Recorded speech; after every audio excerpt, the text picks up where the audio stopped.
Bonjour chers frères et sœurs de l'église de l'Île-Jésus, nous sommes aujourd'hui le mardi 8 novembre 2022 et nous allons méditer ensemble 1 Jean chapitre 5 versets 1 à 13.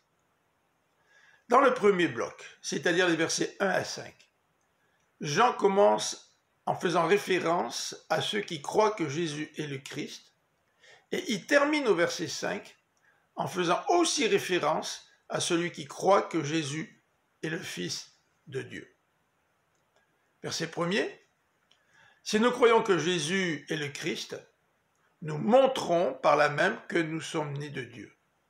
Et la conséquence, c'est que celui qui est né de Dieu aime Dieu, mais il aime aussi tous ceux qui sont nés de Dieu, c'est-à-dire tous les enfants de Dieu.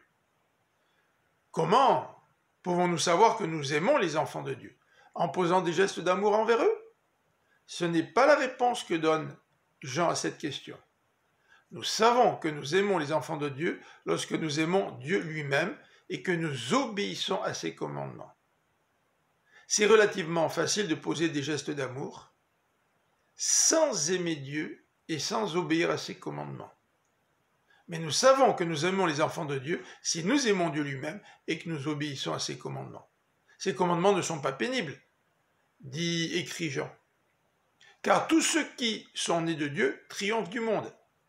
Et la victoire du monde, c'est notre foi. Celui qui triomphe du monde, c'est celui qui croit que Jésus est le Fils de Dieu. Versets 6 à 13. Jean nous présente le triple témoignage que Dieu rend à son Fils. Toute personne qui croit au Fils de Dieu possède en lui-même ce témoignage. Quel est-il?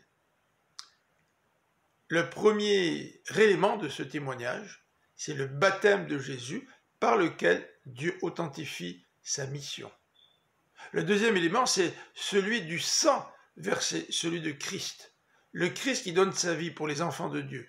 La résurrection confirme l'efficacité de la mort de Christ à la croix. Dieu l'a ressuscité des morts car il a accepté ce sacrifice. Et le troisième élément de ce témoignage, c'est l'Esprit qui rend témoignage dans notre cœur que Jésus-Christ est notre Sauveur et qu'en lui, nous avons la vie éternelle. Nous avons donc ce triple témoignage en nous. Le verset 12 nous rappelle que celui qui a le Fils a la vie, celui qui n'a pas le Fils de Dieu n'a pas la vie. Celui qui ne croit pas que Jésus est le Fils de Dieu, celui qui ne croit pas que Jésus est Dieu, ne peut pas avoir la vie éternelle. Jean a écrit cette épître pour que nous puissions avoir l'assurance de la vie éternelle. Je vous écris ces choses afin que vous sachiez, verset 13, que vous avez la vie éternelle, vous qui croyez au Fils de Dieu. Crois-tu au Fils de Dieu? Crois-tu que Jésus est vraiment Dieu?